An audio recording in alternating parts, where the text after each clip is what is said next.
Well, hello! Today is Trig applications. Maybe? Yeah. Hope you're doing well. Let's just get right into it.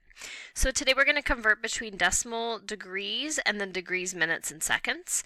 The first thing we want to do is set our mode to degree. Okay, so go ahead, go up in the calculator, click mode, and right here mine's set on radians. We are going to change that and hit enter and set it onto degree. All right? Starting with the old degrees. Radians will come later, okay? Couple rounding rules. Decimal degrees, round to the nearest thousandth. Degrees, minutes, seconds, round to the nearest second. And then I've also got here how to type some things into the calculator. We're just going to do that down here, and you can see me type it in. So convert to decimal degrees. So we go in the calculator, and we type 59.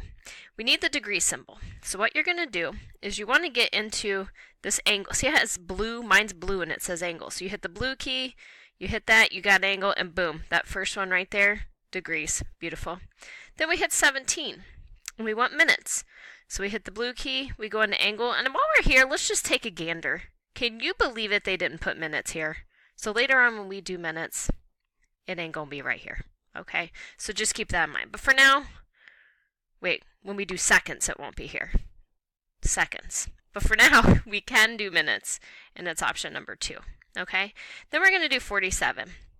Well, if you look right here, do you see that?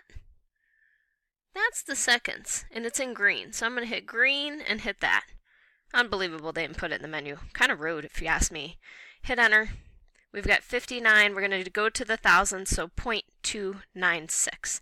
So 59.296 degrees. Boom, done.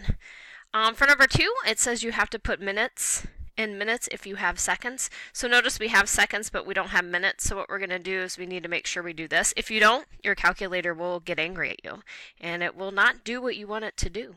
So we're going to have 79. We're going to go into angle. We're going to pick degree. We're going to put in 0. We're going to go into angle. We're going to pick minutes.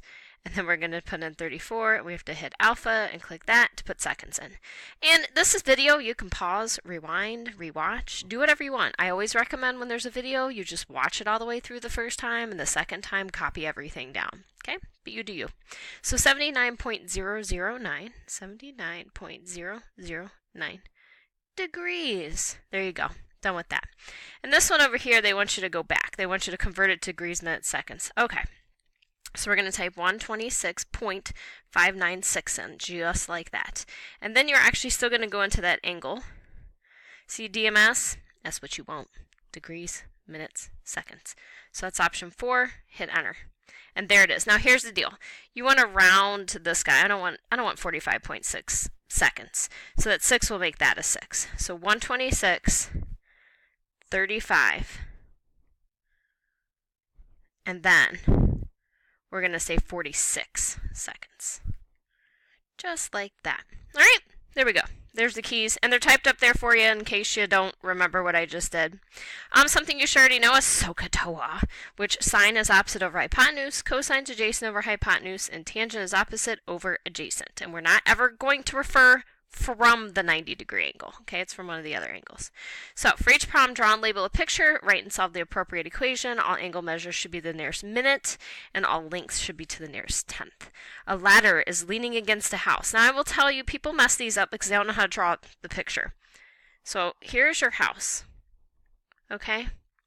Here's a ladder. How do I write this? I'm trying to write it sideways here. Ladder. Okay, it's leaning against the house.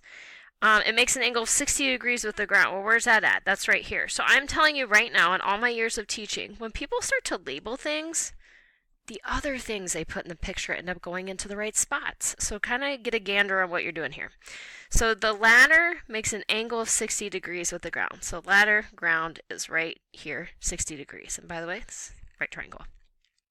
The foot of the ladder, so the bottom, that's what that means. The foot of the ladder is 7 feet from the base of the house. So this is 7 feet. The bottom of the ladder to the base of the house. How long is the ladder? So we don't know this right here. Now if we look at this, this is your angle that you are referring to, aka your reference angle. This right here would be the adjacent side, and this right here would be the hypotenuse side. So if we look at SOHCAHTOA, cosine is the one you want because cosine is adjacent over hypotenuse. So the cosine of your angle, which is 60 degrees, is the adjacent, which is 7, over your hypotenuse, which is x. Now to undo this fraction on the right-hand side, we're going to multiply both sides by x. So we have x times the cosine of 60 equals 7, and then we're going to divide both sides by the cosine of 60. So I'm going to go my calculator. Remember, we already changed the mode to be degrees, because we are in degrees. Later on, you get to use other things like radians. But for now, we have this. And we have 14. Now think about what they are asking you for. They want the length of the ladder. It has to be rounded to the nearest tenth. We don't have to worry about that because it came out beautiful as 14. But we do need units, so 14 feet. There we go. That's it. Everything's golden. Let's move along. An airplane rises vertically 1,000 feet over a horizontal distance of 1 mile. Okie dokie. So it's rising, so it's going up, and it's going up by 1,000 feet. Now to me, so this is vertical, right? And that's 1,000 feet. Okay, over a horizontal distance of 1 mile.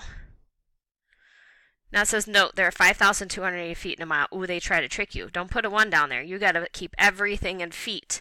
So 5,280 feet. And then here is the airplane. I know it looks good. I'm an amazing artist, right? Okay, so it is rising up in the air like that. What is the angle of elevation of the airplane's path? So angle of elevation is out and up. So wherever you're at, so we're looking at from the plane, it's out and up. So angle of elevation would be right here. So they don't know what this is, all right? And they want you to find it. So we're going to go on and label. So this is your opposite. This is your adjacent. And if we think of SOHCAHTOA, this is going to be tangent. So remember, tangent is opposite over adjacent. So the tangent of x equals 1,000 over 5,280. Okay, now how do we undo this? Well, you have to do the inverse of tangent on both sides. So if I hit both of these from the left-hand side with the word inverse, which I'm going to write here, and you don't see a lot of teachers write this part, but I'm going to write it here because later on we do radian stuff, you may need to know it. We get x equals the inverse tangent of 1,000 over 5,280. So you're going to hit second and then hit tangent in your calculator. And it's 1,000 over 5,280. Boom. Now remember what they told us. They said that all of the angles have to be rounded to the nearest minute. So what we're going to do is we're going to leave this on the screen, and we're going to go back into the angle menu, and we're going to DMS it. So this is a 28. Now, everything's measured in units of 60, because like a minute and a second is 60, right? But this isn't actually time, it's a measurement. I know it's confusing, but it's still measured in 60. So 28 is less than 30, so we would leave this 3 as it is. So this is 10 degrees and 43 minutes. 10 degrees and 43 minutes as your angle, just like that. All right? So remember, angle of elevation is out and up. That's what angle of elevation is. So while we're chatting about that, let's go ahead and go over here and talk about this one. And I have no idea why this says number 9. This should definitely say number 6, but that's okay. Must have cut some out the notes. All right, a ranger is at the top of a 200-foot lookout tower. Well, automatically, I got a tower here, and it's 200 feet, and the ranger's right there. Located on a flat plane. Okay, so there's like a plane here. Plane. I feel like it should be like plane, like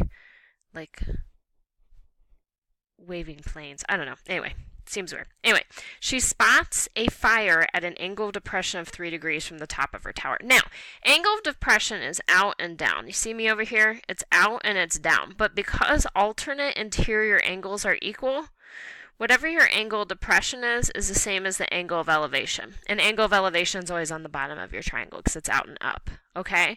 So because of this, Angle of depression is the same as angle of elevation. So this technically right here is 3 degrees, and I guess if you want to draw a fire or write an F, I don't know, do whatever you want. I'm going to write an F because that's a very terrible fire. Okay, this right here is 3 degrees, but angle of elevation is equal to angle of depression because of alternate interior angles. Okay, what is the straight line distance from her to the fire? So straight line distance from her to the fire. So they want to know, what is this? So let's look at what we got here. We've got our angle here. This is a hypotenuse, and this is opposite. Notice that I never labeled the junk I don't care about. Do I care about how far it is along the plane? No, I don't. So I'm not even going to label it. So we've got an opposite and a hypotenuse. So we know that sine is opposite over hypotenuse. So the sine of 3 degrees equals 200 over x. Multiply both sides by x. And we go and divide. So 200 divided by the sine of 3 degrees. Okay, what are we finding here? What's x, right? It's the distance, and they said they want distance to the tenths. So 3821.5. 3821.5, and was it feet? Yeah, it's feet. Boom, boom, boom, boom. All right, there we go. Let's move it along. At a point on the ground 50 feet from the foot of a tree. Well, let's just pause and pump the brakes right here. This right here must be tree. At a point on the ground 50 feet from the foot of a tree. So this is the ground. I mean, I'm going to label it. You don't have to. I think you know it's the ground. But remember, labels help. The angle of elevation to the top of the tree is 53 degrees. Remember, angle of elevation is out and up. So this is 53. Find the height of the tree. All right, well, there's an X right there. And I'm pretty sure this is number 7. So let's change that. Okay, so doing this, we've got this angle. This would be opposite, and this one is adjacent. So that's tangent. So the tangent of 53 is the opposite over the adjacent. So this would be 50. This is a nice one. 50 times the tangent of 53 degrees equals x. So 50 times the tangent of 53 degrees. And this is not an angle, right? It's a length that they want you to know. Specifically the height of the tree, right? So the tree is 66.4 feet high. Boom, boom, boom. All right, this concludes the notes. I hope you enjoyed it and it made your day. And I will see you next time in class. A goodbye.